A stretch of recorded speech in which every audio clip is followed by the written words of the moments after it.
Dia 15, depois do dia 15, separamos. O colono de um lado, o angolano de um lado. A partir do dia 15, já não havia entendimento. Isso que aconteceu. Tanto se o colono ver um angolano, é matado. E se o angolano ver um colono, também é matado, porque já estávamos a separar. Nós nas matas e o colono nas cidades. Agora é se enfrentar. Nasce a desconfiança, que é aquilo que a UPA se propôs inteligentemente, foi criar um clima de incerteza e de insegurança, de desconfiança mútua. Via-se um negro, é terrorista. O negro vê um branco.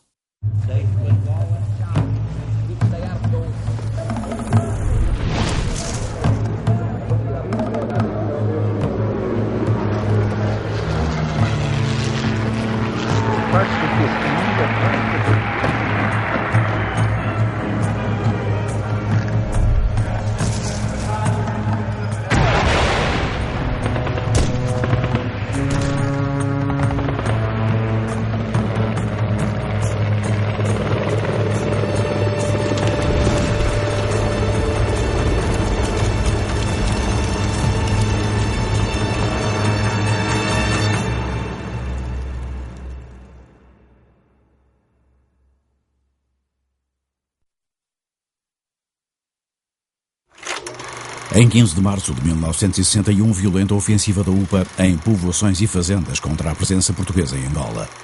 Com katanas e canhangulos, as armas que tinham, assassinam milhares de europeus e africanos. Movidos pela ideia de independência, os rebeldes da UPA são dirigidos por Oldon Roberto.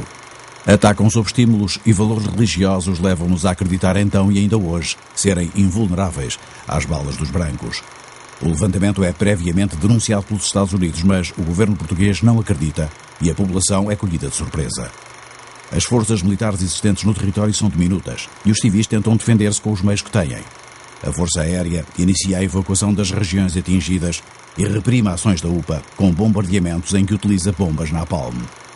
Após os primeiros massacres, os revoltosos recuam para as matas e começam a atacar as colunas do exército, matando os primeiros militares portugueses. E enquanto é discutido na ONU e ameaça as relações entre Portugal e os Estados Unidos, o 15 de março instala de vez o clima de insurreição já existente em Angola desde o início do ano.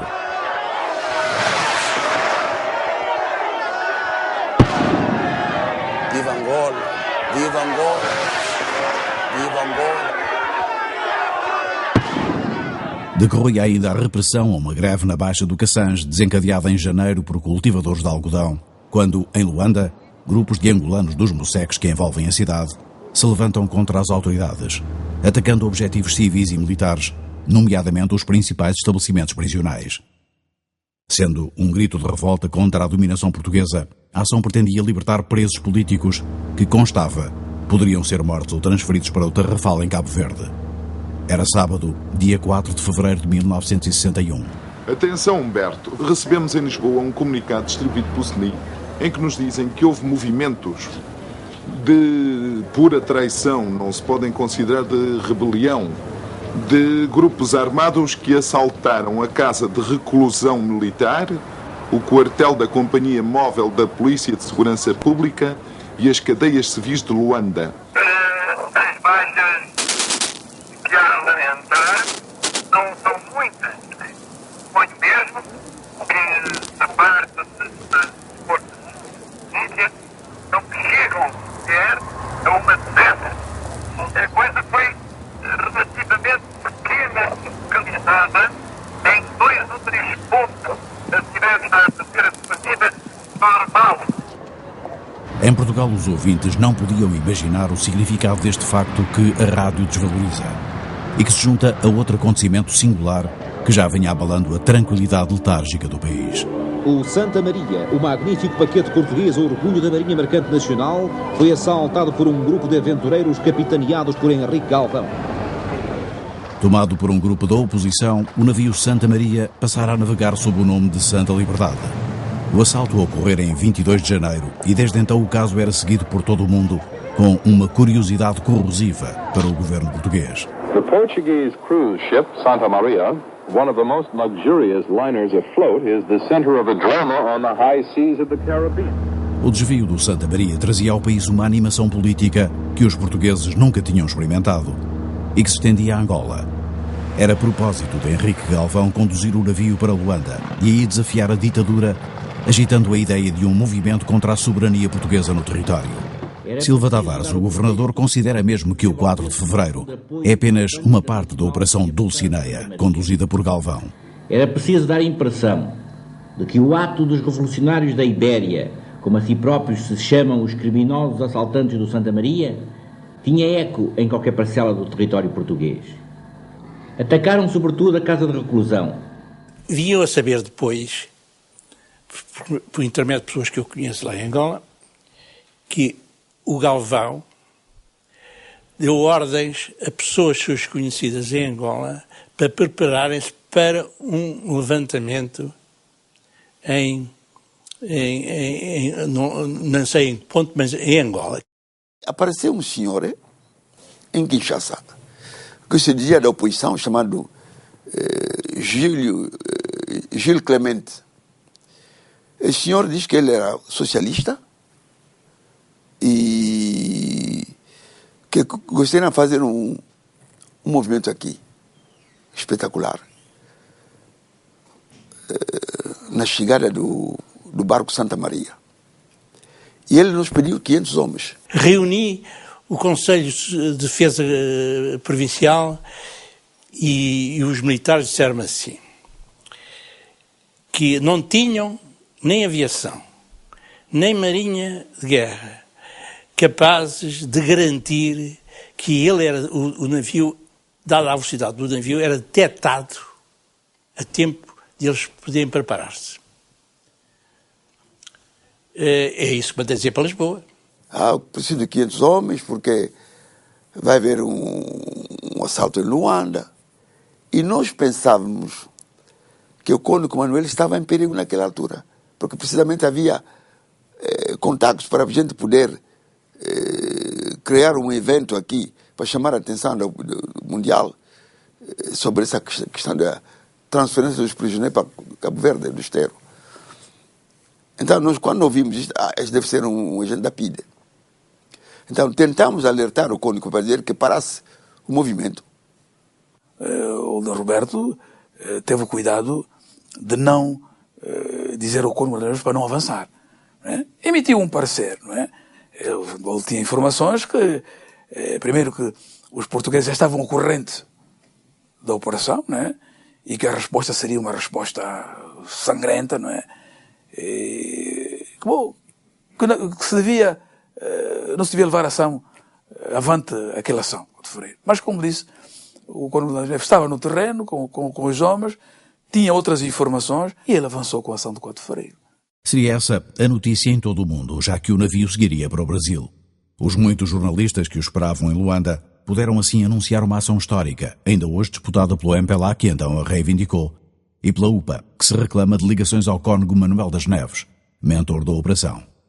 Manuel das Neves é um indivíduo que esteve intimamente ligado à UPA, através de uma pessoa que vai entrevistar, que é o João César Correia, que era o grande estafeta, e até por esta razão ele foi alcunhado de Mequisa, Mequenda, quer dizer, como que vai e vem.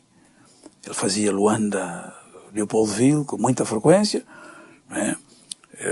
Trazia correspondência e o que levava a correspondência do comandante para o exterior. A gente se encontrava, olha, está aqui a correspondência e tal, eu venho e estou agasalhado no ponto tal. E, bom, então ele pegava aquilo e ia lá depois. Preparava outra coisa depois, eu vinha buscar. O encontro era precisamente dentro da igreja. Durante o tempo que estive na cadeia, dei só a saber que havia contactos, estava a preparar katanas, e eu perguntava, mas katanas como? Tinham determinados elementos que vinham do Kinshasa, contacto, para trocar impressões, e como é que se faziam? É isso, mais nada. O resto não contava que aquele movimento fosse, quer da UPA. A gente sabia que a UPA existia. Para eu saber que o MPLA existia, né, foi na cadeia. Isto é a realidade. Trabalhou na clandestinidade. Não quer dizer com isso que o MPLA não existisse. Disse-me ele, os prisioneiros políticos que estão aqui na cadeia estão ameaçados. É preciso que, enfim, nós vamos tentar fazer qualquer coisa aqui. Né? E estão ameaçados de serem atirados pelo mar. Isto é que foi. Ameaçados pelo mar. Então, nesse momento, ele escreveu e enviou a carta. E eu levei. Foi uma ação fundamentalmente concebida, estruturada, organizada e levada a cabo por elementos afetos à UPA, sob a orientação do Coronel Manuel das Neves. E como disse e reafirmo, participaram nela indivíduos, quer dizer, que não pertenciam à UPA, não é? Que hoje, se hoje tiver o cuidado de percorrer, aqui há muita literatura já, onde indivíduos históricos do MPLA reconhecem que o Coronel das Neves foi o cérebro do 4 de Fevereiro. Eu tenho muita dúvida que ele era um nacionalista e que era contra essas injustiças todas. Isso era já antigamente, ele já era um elemento para esse efeito. Mas que fosse a parte central, não sabia, nem eu tinha conhecimento disso. Sei que era muito contactado, era uma figura para nós de grande prestígio e que estava no meio do povo. Sobre a situação social, era um grande combatente para esses efeitos. Mas que ele era o cabeça de coisa, não tinha conhecimento. E longe de mim pensar nisso mesmo. Cônego da Sé Catedral de Luanda, Manuel das Neves, mestiço, aparece como motor da ideia revolucionária nos bairros da capital. Teria partido dele, que era também o vigário-geral da Arquidiocese, a Ordem do 4 de Fevereiro, executada pelos vários chefes da operação, após contactos entre sensibilidades políticas em mocecos como o Sambizanga e o Rangel. Chega o dia de 4 de fevereiro à tarde, nós todos unimos no Rangel. Da Rangel, onde fomos já divididos em grupo. Ali já não havia, porque sou da UPA, vou no meu grupo, não. Misturado nós todos. Já ninguém sabia como nós estamos organizados. Era gente do MPLA e da UPA? E da UPA, sim senhor. Nós todos lá misturados. Naquela noite é difícil conhecer quem, porque era noite. O grupo era demais. Naquela noite, eu falo a minha verdade, não sabia mais que o senhor Cônego está aqui. Mas nós tínhamos o senhor Augustíssimo, que era dirigente naquele lugar. É que nos fez a última oração da entrada para a ação. O Cônego Manuel das Neves também fazia alguma oração convosco? Sim, nas primeiras orações estava a fazer orações connosco, até ele orava também connosco. Valores religiosos, embora não exatamente os do católico Manuel das Neves. Enquadrada pelo cristianismo, a fé incluía tradições, feitiços e orações de que se esperava até o poder sobrenatural de salvar das balas. Senhor Jeová Deus, a que entreguei os seus filhos, sofredores, motivo da sua terra, que foi recuperado. Hoje estamos em ação para nós tagarmos os portugueses, os estrangeiros, que virão receber a nossa terra, sofrendo escravatura, contratado. O senhor fica à frente deste grupo que vai sair e mostra a maravilha no meio deles. Que eles não podem sofrer nenhuma bala que pode ser atingido. Senhor Jeová, esteja comigo e esteja com este grupo que vai sair. Entregue nas suas mãos. Sem senhor nada podemos fazer. Mais de 200 homens atacam em grupos lançando gritos e foguetes. Acendeu o foguete, quando ele acendeu o foguete, rebentou um tiro muito grande. Nós gritamos ali, viva Angola. Então nós íamos a correr. Porta na porta da prisão, estava lá espaio, havia lá brancos a tomar conta da prisão e havia lá polícias a tomar conta da prisão. Então nós ali íamos atacar, porque temos ordem, não pode atacar preto. Negro não pode atacar, porque é que estão a pedir a paz. Então nós íamos, havia lá, quando eles vinham, já não tinha tempo de fugir, essa maravilha de Deus, nós íamos com a katana a cortejar. O 4 de fevereiro falhou o objetivo imediato. Muitos revoltosos foram presos, nomeadamente os chefes, e entre eles Manuel das Neves, depois deportado para Portugal. As baixas foram também elevadas. Os grupos atacantes terão sofrido bastantes feridos e cerca de 4 ou 5 dezenas de mortos. Do lado das forças de segurança envolvidas, vários foram os hospitalizados e morreram 7 agentes da PSP e um soldado. Em Lisboa, os funerais dos agentes da polícia mortos em Luanda no dia 4 de fevereiro constituíram uma cerimónia de Estado, com representação ao mais alto nível. A informação e os meios oficiais atribuíam a autoria da revolta a indivíduos armados estrangeiros que designavam por malfeitores ou bandoleiros. A homenagem aos mortos serve de mobilização contra acontecimentos cujos contornos políticos e verdadeiro significado não são explicados aos portugueses. A primeira manifestação de um grupo de facínoras que, a soldo do estrangeiro, movido por criminosos intuitos, lançava à desordem o luto e a desolação no seio da pacífica e unida comunidade portuguesa. A este premeditado ato de banditismo respondeu a população de Luanda com a maior, a mais significativa manifestação de solidariedade. Em Luanda, o desfile a caminho do cemitério de Santana marca não só o pesar pelos mortos da véspera, mas também o sinal dos tempos que vão seguir-se. Eu fui a esse funeral e eu ia por caminho e vi, estava ali numa serração e estavam lá uns pretos a rir. E eu disse, pensei para mim mesmo, vocês estão a rir, mas algum destes brancos vê vocês a rir, vocês arriscam-se. E quando ia entrar no cemitério, comecei a ouvir tiros.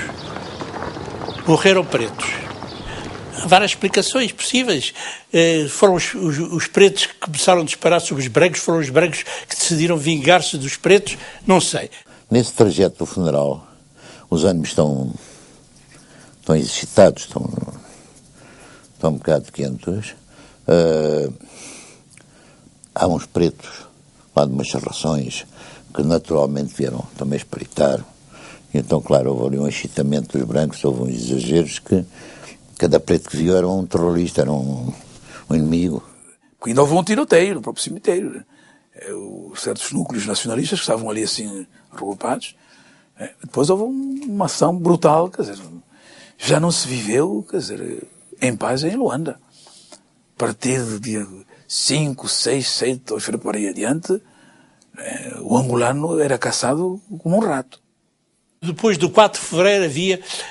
Muita gente pensava que Luanda estava ao alcance de um ataque de Buseca, não é? Porque talvez de Buseca veio o 4 de fevereiro.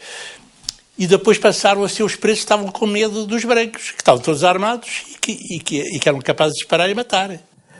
O 4 de fevereiro foi sangue sobre o tapete. Era mortandade por todo lado. O povo realmente não podia dizer uma só palavra.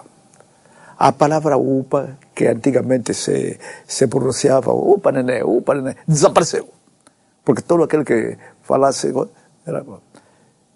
Uma das coisas típicas era dizer que determinado negro, quando foi por isso simplesmente incitado a identificar-se ou quando lhe bateram à porta de casa, gritava upa, upa, Lumumba. Isto era tudo inverosímil, não é? Mas diziam sempre upa, upa, Lumumba. Que era uma expressão corrente que aparecia nos relatórios da polícia, para justificar que o indivíduo tivesse levado com um balásio ou que a palhota lhe fosse incendiada ou coisa assim. Os indivíduos, quer dizer, a vida ia assim a passar, em plena rua, era preso, mandavam subir-se, não é? Ver se tinha um calção preto. Dizia que os homens que atuaram no dia 4 de fevereiro tinham calções pretos. Se tivesse a ter um calção preto, era logo preso, e se não abatido mesmo ali. Começaram a atirar sobre pretos na rua. Quando encontra 2 pessoas em pé a conversar, dá-me que atenção, esses são presos e levados na prisão morto. Ainda é o xistiço. Encontra 3 pessoas a conversar, o carro militar das polícias vir, param logo, pronto, são cercados, presos. Então vocês estão a conversar da ação que correu, querem preparar a ação para atacar os brancos outra vez. Diz-me o comandante da polícia que na cadeia aqueles que não eram favoráveis à revolta tinham sido objeto e aparecia cadáveres. Por outro lado, as mulheres pretas de Luanda, as mães, vinham ter comigo pessoalmente para dizer: você prenda os meus filhos, porque se estiver na cadeia está seguro. E se está em casa, vêm esses terroristas e levam-nos com eles para combaterem. Os acontecimentos confundem toda a estrutura social de Luanda. Afetam o relacionamento entre os vários grupos e não deixam ninguém imune. Colhidos de surpresa, os europeus civis e militares receiam novos ataques na cidade, que chegam a verificar-se, mas também sem êxito. Uma semana depois do 4 de fevereiro, é enviada de Lisboa a 6ª Companhia de Caçadores Especiais. Não havia no quartel de Luanda instalações para todos. Sargentos e oficiais da companhia são por isso autorizados a hospedar-se em casas particulares. Os militares são então verdadeiramente disputados pelos portugueses, que viviam dias de pânico. Andavam armados, mas quando chegava à noite, reuniam-se em casa de familiares e tal, faziam reuniões de pessoas para passarem a noite todos e faziam guardas, faziam sentinelas às suas casas. Ora, se essas pessoas pudessem ter um soldado mais preparado, com arma de guerra, lá em casa, melhor ainda. Vinham ter connosco e pediam-nos, por favor, para irmos para a casa deles. É mútua a desconfiança entre europeus e africanos. Enquanto defendem as suas casas, milícias de brancos atacam os moceques. E as forças de segurança não parecem à altura das circunstâncias. Uns dias depois, eu vi o moceque arder. E telefonei para o comandante da polícia e disse-lhe que o moceque está a arder, é preciso, o que é que se passa? Ele respondeu-me o que é que eu queria, se queria que aqueles polícias que foram atacados pelos pretos agora fossem atacar os brancos e ficassem de 2 fogos. Aqui esteve o general Libório, que quis mandar incendiar os moceques, como são chamados. Outros se lhe opuseram. E Portugal não concordou. E o general Monteiro Libório, de facto, queria, pura e simplesmente, fazer uma ação de represálias sobre os moceques. Quer dizer, para mostrar poder, e o Álvaro Cid Tavares opôs-se determinantemente e com algum êxito a essa vontade carnificina que o general pretendia originar, como represália.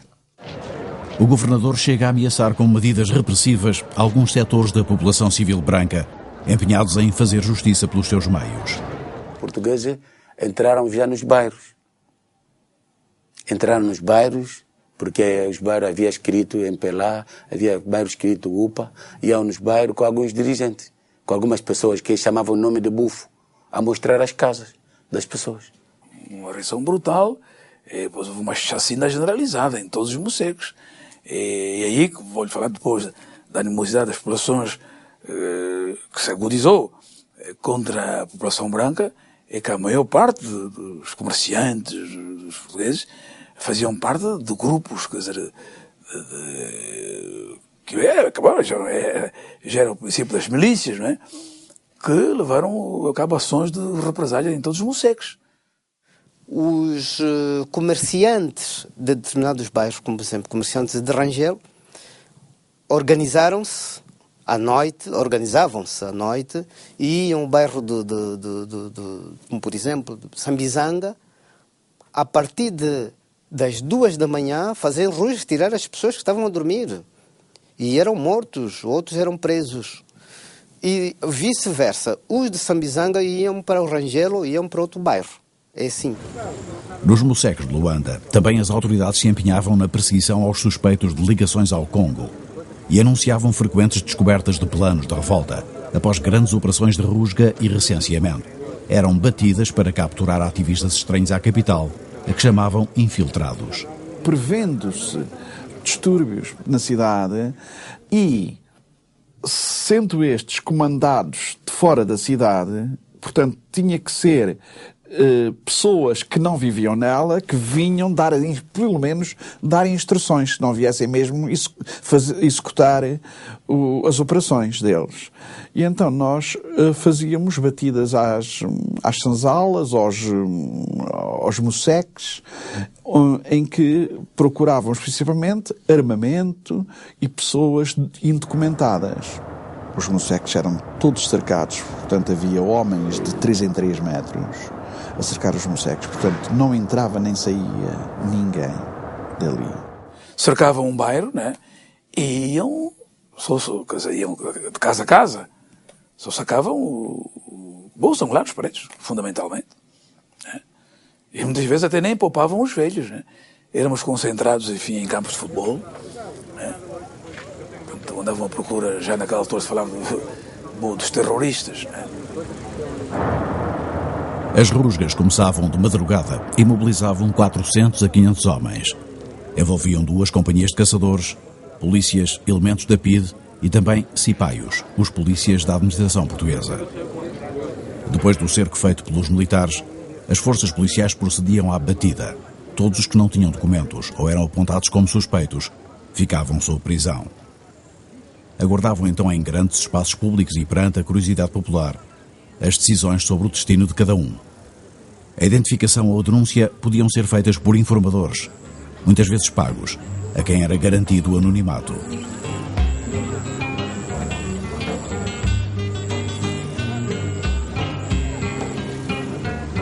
Eu tenho ideia, sobretudo, da concentração de massas de pessoas, não é verdade, para serem controlados, mas de um género incrível. Aquilo parecia, sei lá, o negócio dos escravos, não é verdade?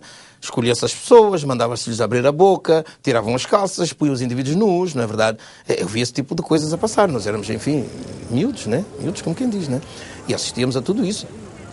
Nós ficávamos atrás, para, no caso de haver qualquer problema. Nós tínhamos armamento, se houvesse realmente qualquer ataque, se houvesse indivíduos organizados, nunca houve.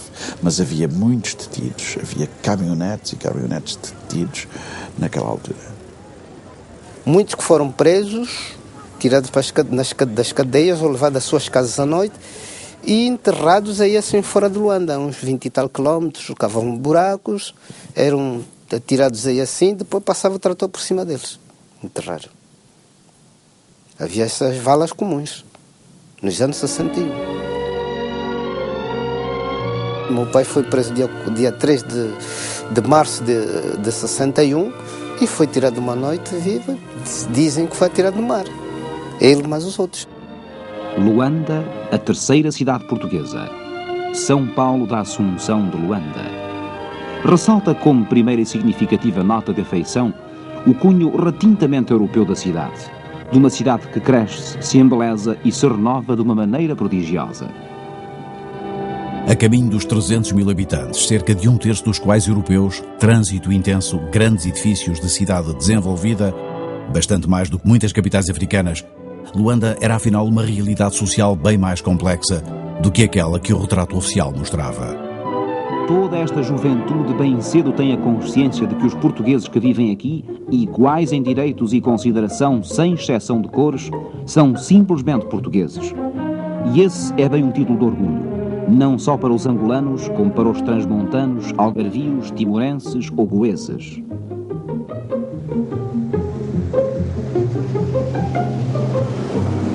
O 4 de fevereiro altera as rotinas há muito instaladas e traz à luz do dia uma outra Luanda e uma outra Angola até então ignoradas. Estavam afetados os equilíbrios da ordem social e da coexistência racial. Onde antes havia confiança e certeza, há agora dúvida e insegurança. E também desespero. E também violência. Muita violência que semanas depois, após os massacres de 15 de março, se transformará em ódio. Uma onda que se espalhará por Angola inteira.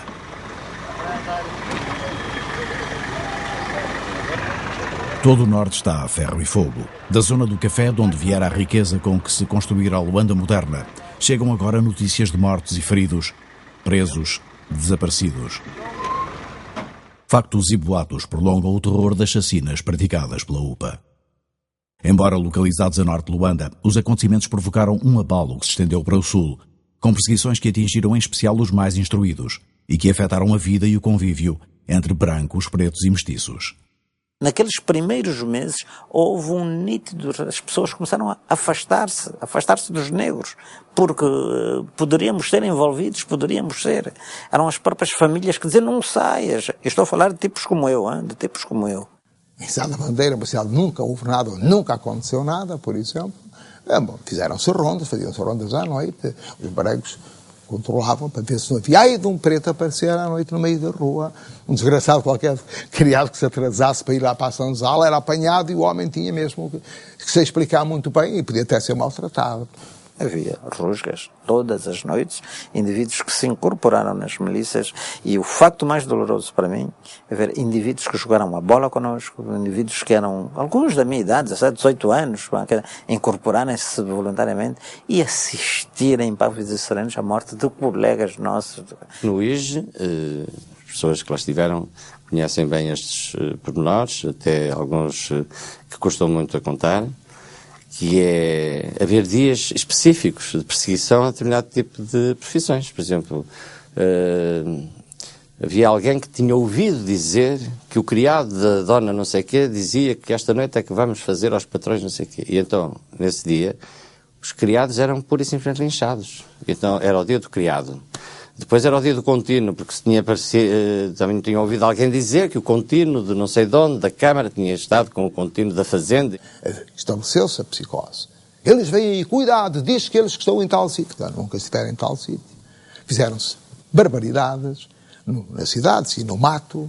É quando meu pai também cai nas malhas da PDDGS. Abril 61, acusado de ser colaborador do Lumumba, do Ambo, onde o pai encontrava-se detido. Fui até lá, encontrei meu pai, desfigurado, por causa das torturas de que foi vítima. Era um grupo composto por 60 e tal funcionários, assimilados, sobras, professores, catequistas, diáconos. Eu falo concretamente, por exemplo, na missão do Sende, que fica a 100 e tal quilómetros da Bandeira, que havia lá uns padres holandeses. A população da cidade, da vila, agarrou nos padres e levou-os à pira da Bandeira. Esses padres acabaram por ser expulsos para a Europa, porque encontraram que tinham armas, portanto, armas para os terroristas. Eram as armas, coitados, de irem à caça para se alimentarem. Houve espetáculos incríveis de matanças num sítio onde as pessoas transformaram aquilo em autênticos circos romanos, pessoas penduradas de cabeça para baixo, quer dizer, e a mocar a acabarem com eles. Houve indivíduos que foram enforcados, só pelo simples facto de um eletricista queria ter a certeza que de facto o indivíduo que está a ser enforcado no ato final que ejacula. No que diz respeito ao Congo, a situação era de tal maneira dramática e a violência desenfreada e sem lei chegou a extremos tais que a polícia política chegou lá e pôs um pouco de termo a isto tudo. Eu nunca dei ordem e por acaso impedi absolutamente qualquer violência sobre pretos. E é por isso que, de facto, aquilo não se generalizou. Mas que havia um ambiente terrível, havia. Mergulhada em violência, Angola desesperava por forças militares que Lisboa tardava a enviar, apesar dos insistentes pedidos. A verdade é que os altos comandos das Forças Armadas estavam divididos quanto à forma de encarar a presença portuguesa em Angola, problema que se agravou com o início do conflito.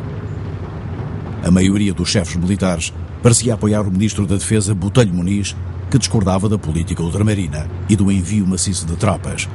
Primeiro tentou influenciar Salazar e depois pensou derrubá-lo. Eu estava numa unidade, fui contactado, como a maior parte dos oficiais, e o contacto que era feito era uma rede, que vinha exatamente, era uma rede de apoio em relação ao general Botelho Muniz. E a mensagem é, isto tem que mudar. Não é possível continuar com uma guerra de ultramar deste género. Portanto, há que abrir politicamente, há que dar apoio aos chefes, que é para ver se os chefes conseguem convencer os políticos a mudar.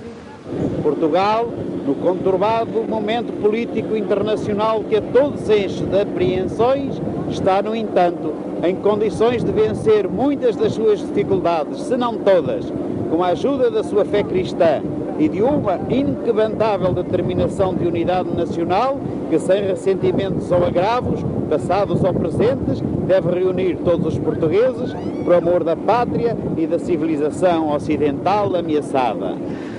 Meses antes da crise, o discurso de Botelho Muniz, oficial com formação NATO, não mostrava o homem sensível à orientação descolonizadora dos Estados Unidos e que tinha até contactos com Charles Elbrick, o embaixador americano que, entretanto, informava Salazar de que Kennedy reprovava a sua política ultramarina.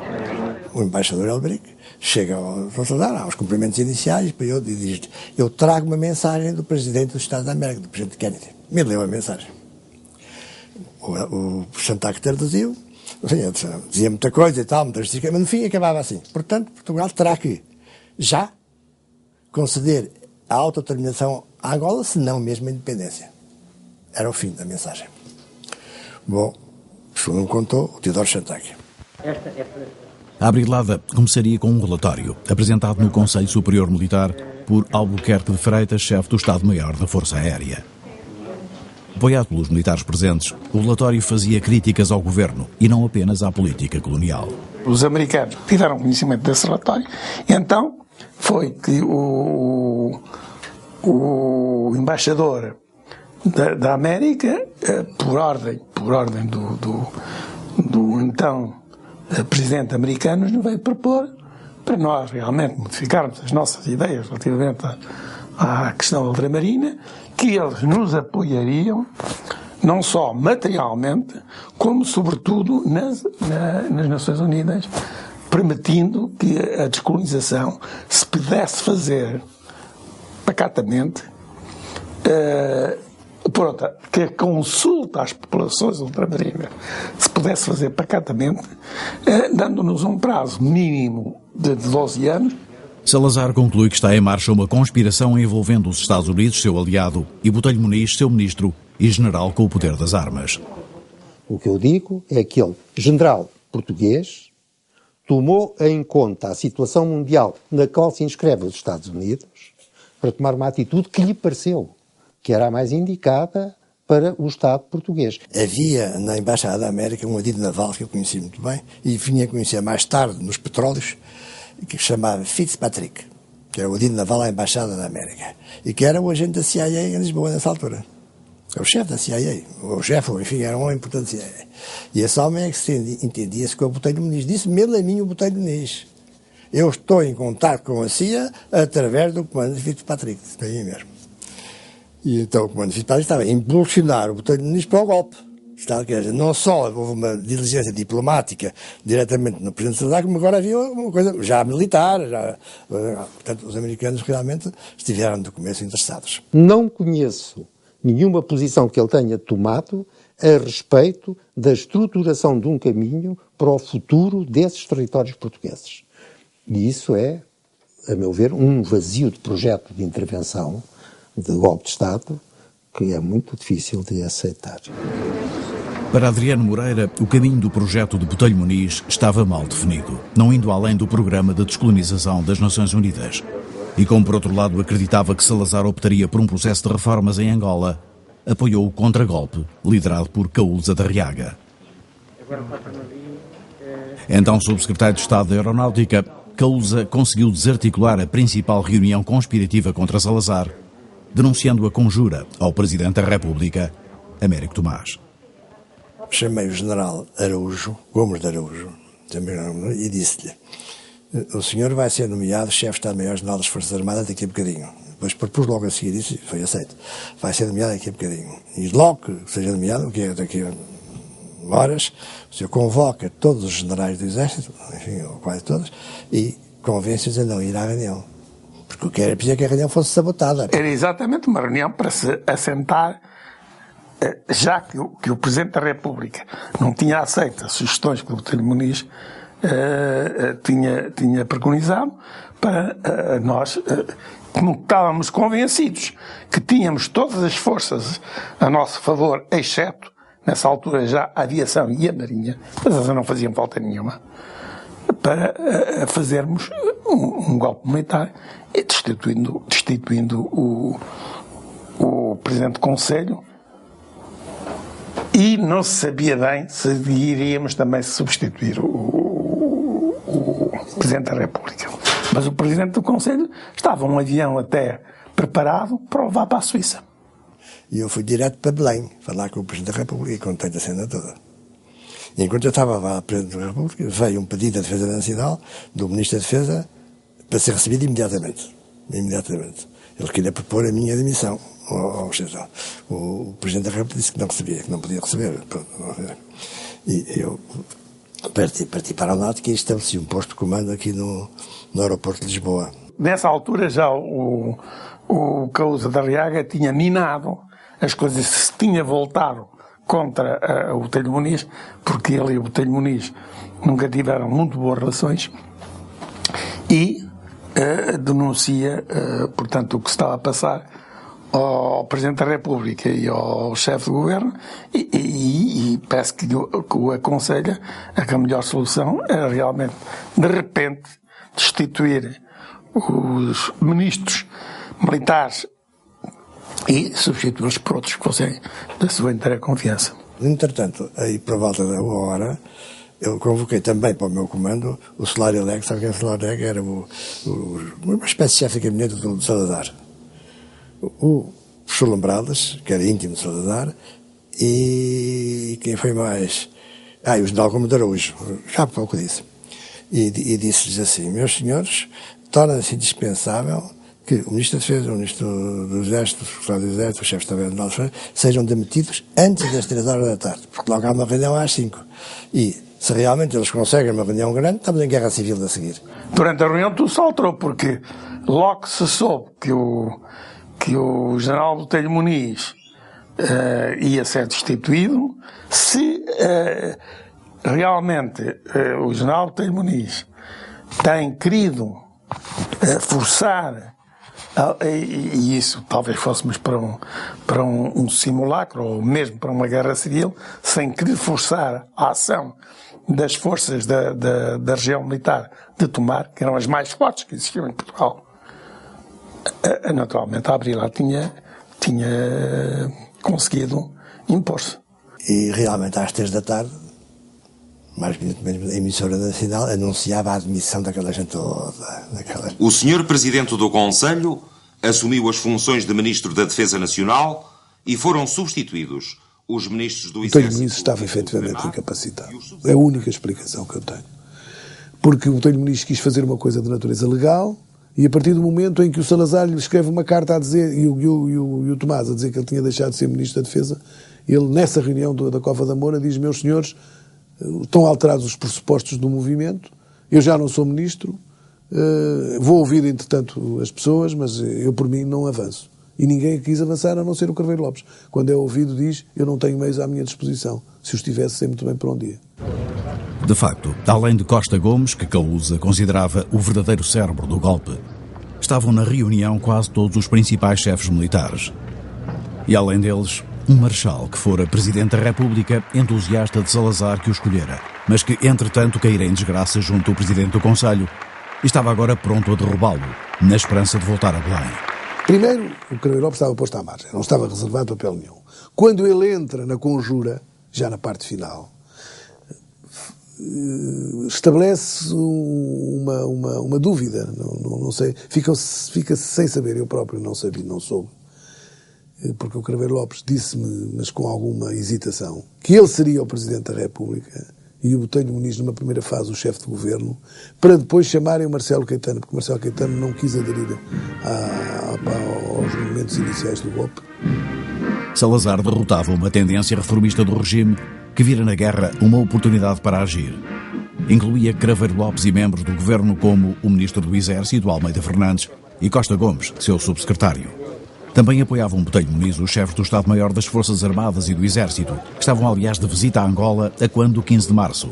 Mas, ao contrário do Ministro do Ultramar e de Silva Tavares, acharam que a revolta não passava de uma guerra de katanas. O Ministro, eles telegrafou ao Dr. Salazar a dizer que tiveram aqui os oficiais que disseram que a situação estava dominada, o que não é a minha opinião nem do governador e tal. Então eles chegaram a Lisboa e veio escrito nos jornais que aquilo era uma guerra de katanas. Eles tinham essa opinião, tiveram essa opinião. Porquê? Porque o Botelho Muniz tinha uma opinião correspondente. Ele pensava que resolvia o problema alinhando com a América. Acharam que íamos entrar naquilo que veio a acontecer. Uma guerra infindável em África. E nesse aspecto o Costa Gomes teve uma visão extraordinária. Eles estavam absolutamente convictos. Aliás, ele escreve, passado 2 ou 3 dias, escreve uma carta de explicação que foi publicada nos jornais, em que dizia exatamente isso. Não é o que se pensa. Então, a ideia não era entregar o ultramar. A ideia era negociá-lo e era fazê-lo evoluir pela nossa mão e não pela mão, não contra nós. Eu estava à espera, naquela noite, porque foi um dos amigos do presidente Kennedy, diz que o general Diniz Botelho ia derrubar o regime de Salazar. Eu estava à espera, mas infelizmente não aconteceu. Estava informado dos contactos. As diligências que o governo americano fazia para pressionar Portugal, até ofereceram quase $1 bilhão para Portugal poder abandonar Angola. Os próprios americanos tinham avisado Portugal com mais de uma semana de antecedência de que a UPA iria atacar em Angola. Uma informação que a Alemanha terá confirmado, mas que o governo português desvalorizou. Além de discordar de Kennedy, Salazar achava que as intenções americanas não eram desinteressadas. Mas era outra a opinião dos militares liderados por Botelho Muniz, e de um apoio sem reservas a Salazar, passam para sua surpresa a conspirar contra ele. Recordo-me de ele se ter levantado, com ar enérgico, meteu as mãos nos bolsos, e disse isto: nunca me senti tão perplexo na minha vida. E eu julgo que era a descoberta de que as Forças Armadas já não eram o pilar crítico do poder. Se é precisa uma explicação para o facto de assumir a pasta da Defesa Nacional, mesmo antes da remodelação do governo que se verificará a seguir, a explicação pode concretizar-se numa palavra, e essa é Angola. Andar rapidamente e em força é o objetivo que vai pôr à prova a nossa capacidade de decisão. Falhado o golpe de Estado, há agora uma política definida para um governo remodelado com Adriano Moreira na pasta do ultramar, um novo titular para o Exército, o Brigadeiro Mário Silva, e o próprio Oliveira Salazar com a pasta de Botelho Muniz.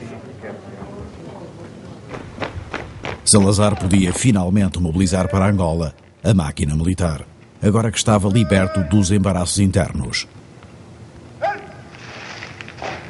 A expressão andar rápido e em força era também o reconhecimento do tempo perdido. Tinham passado mais de 2 meses sobre os assaltos às cadeias de Luanda e mais de 1 mês sobre os massacres que incendiavam todo o norte. Antes dos primeiros batalhões seguirá por via aérea mais uma força de paraquedistas, um contingente de 60 homens, a tropa que Caúza da Riaga tinha posto de prevenção contra o golpe de Estado. Conhecia quase o pessoal todo que estava ali, não é? Os chefes, agentes e praças, e foi-se despedir de nós ao avião, ao aeroporto, à placa. E também porque nós levávamos as novas armas, levávamos as AR-10, as Armelites, não é? Que iriam fazer uma grande volta no nosso armamento. A Armelite era, digamos, o Rolls Royce das espingardas, não é? Foi uma arma que nos ajudou bastante. A arma atribuída aos paraquedistas merecia a especial atenção dos novos ministros, cuja presença no aeroporto conferia à despedida do contingente um significado simbólico. Esta era a primeira expedição militar patrocinada pelo governo remodelado. Uma força constituída por elementos que tinham recebido instrução em Espanha, mas que partem para a guerra sem nenhuma informação sobre o que vão encontrar em Angola. Nada. Pensei, quando cheguei, pensava que ia encontrar um elefante, assim, no caminho, ou um lagarto, dos grandes. Nada, não tínhamos conhecimento absolutamente nenhum. Não nos fizeram uma palestra, não disseram nada. Só disseram, vocês têm aqui. Pronto, o militar cumpre. E avisaram com 24 horas de antecedência. Portanto, vocês amanhã embarcam. Tudo é surpresa para os paraquedistas que aterram em Luanda perante a ansiedade da população branca. A nova vida começa pela farda, copiada dos fuzileiros americanos, e a que tem que adaptar-se, por exemplo, substituindo os capacetes de aço do equipamento de campanha, que tornam o calor insuportável. Os bolsos do camuflado também não se ajustam ao tamanho das granadas que transportam, o que chega a ser tão fatal como o próprio inimigo, num novo mundo repleto de perigos e armadilhas que desconhecem. Bem, a gente deslocava-se em viaturas, não é? Unimogos, era o que houvesse. Aquelas estradas maravilhosas, que eram aquelas picadas absurdas, em que para fazer 10 km se demorava quase um dia, não é? E de facto era uma geografia completamente diferente daquela que estávamos habituados. Era assustador pela altura do capim, não é? A gente não sabia de que lado é que poderia estar algum indivíduo. O capim ladeava por completo a picada, não é? A guerra estava nas matas e nas povoações, das quais Mocaba já se tornaram o símbolo da resistência dos colonos. Os paraquedistas do grupo de Joaquim Santiago vão para a Damba e são depois chamados a defender o Bungo. A vila, que teria cerca de 100 de habitantes, ficou naquela altura reduzida a pouco mais de 30 pessoas, praticamente só os homens. Conduzidos pelo filho rico, caçador que se tornara chefe das milícias, recolhem-se na igreja até à chegada dos paraquedistas. O ambiente e a lei que imperavam são ilustrados pela morte do comandante daquela força junto a uma ponte destruída pela UPA. Numa patrulha, 2 dias depois do fuzilamento de dezenas de negros, de cuja fidelidade os brancos suspeitavam, são mortos o alferes e um civil das milícias. Para se levarem os corpos para cima custou 3 horas, para andar 500 metros. Logo que se pegavam nos corpos para andar, a fuzilaria, tinha que parar, só cá defender. Logo que ele abrandava um bocadinho, andava mais 100 metros, mais 50 metros, mais 20 metros, e foi assim. Pronto. É nessa altura que toma conta do comando o Sargento Santiago. Eles foram dando os tiros e nós fomos encaminhando para a ponta. Conseguimos passar a Ponta Val com os corpos, temos as viaturas e fomos para o Bungo. E já eram 3 da tarde. Portanto, desde as 8h30 da manhã até às 3 da tarde foi aquele bater de coração, como se costuma dizer, em que Deus nos proteja, não é? O Deus em que os dois lados acreditavam era afinal o mesmo. Os portugueses atuavam com fé religiosa e coragem física, mas também com medo, que se podia tornar cruel, e que temperavam com humor terapêutico. Enquanto se adaptavam, a UPA também evoluía usando cada vez mais armas automáticas, em parte capturadas à tropa. Ensaiava novas ações, atacando com grupos maiores ou menores, lugares, roças ou colunas militares. Já entramos já agora em guerrilha. Entramos em guerrilha. Agora, guerrilha mesmo, certamente que nós que dirigimos, porque a guerrilha não é coisa a brincar. Nessa altura, dando as nossas forças materiais, a gente recuperava nos colonos, já nos ajudava a fazer serviço. Passaram a atuar com menos gente e os tiros à distância ou perto, mas já a demonstrarem, como é dizer assim, um princípio de organização de guerrilha. A pouco e pouco isso foi evoluindo, não é? Depois já não eram tirinhos, já eram muitos tiros e já eram grupos já formados por 20, 30 indivíduos, já com um grau de instrução que se via que havia ali mão de instrutores bons ao lado deles para os formar.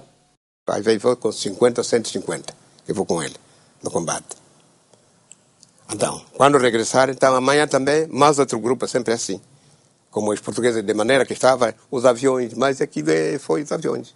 Eu tenho na carta disso, a bala que apanhava aqui, de avião.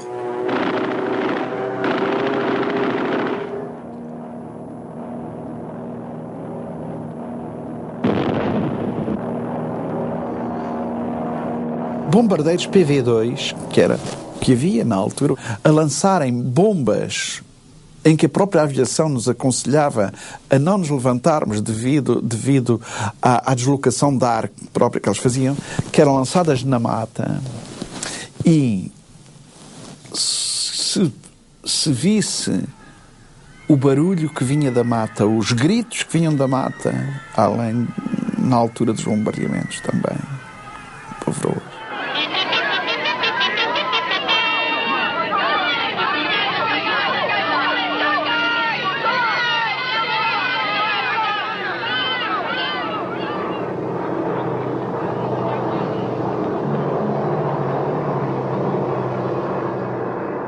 Muitas vezes 24 horas, sobre 24, bombardeamento das matas. Devemos acabar de perguntar. Essas bombas, certamente que não matavam só o homem, mulheres e as crianças. Houve um que nos contou que um avião da Força Aérea Portuguesa, portanto, tinha deixado cair uma roda. Realmente lá estava o buraco no centro da Senzala e, segundo parece, portanto, havia mais buracos a seguir, mas aquele é que foi o principal e que teve que os telhaços mataram. Portanto, houve bombardeio da nossa aviação naquele local. Na repressão dos revoltosos e na defesa dos colonos, as forças de Caúza da Riaga continuavam a ser a arma principal. Alguma coisa fizeram já a aviação e as tropas paraquedistas, mas porque é preciso, mais farão. O seu emprego será aperfeiçoado. e novos meios serão utilizados. As promessas de Caúza da Riaga agradam aos portugueses, mas é nas políticas de Adriano Moreira, trunfo da remodelação de Salazar, que os colonos depositam agora todas as esperanças. O Sr. Presidente do Conselho tudo sintetizou numa só palavra: Angola. Na metrópole, mobilizam-se todos os recursos disponíveis em obediência a essa palavra de ordem.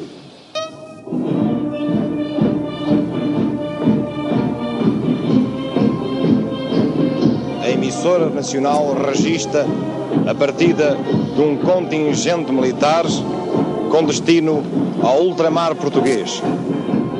Com o aplauso incondicional dos portugueses de Angola e também com o apoio do país em geral, os cais de Alcântara e da Rocha de Conde de Óbidos em Lisboa passam a ser os cenários de frequentes partidas de navios carregados de soldados. Numa primeira fase com a presença e os discursos de altas patentes. Do próprio Ministro do Exército, recém-nomeado Brigadeiro Mário Silva, que vai a bordo falar às tropas. Não há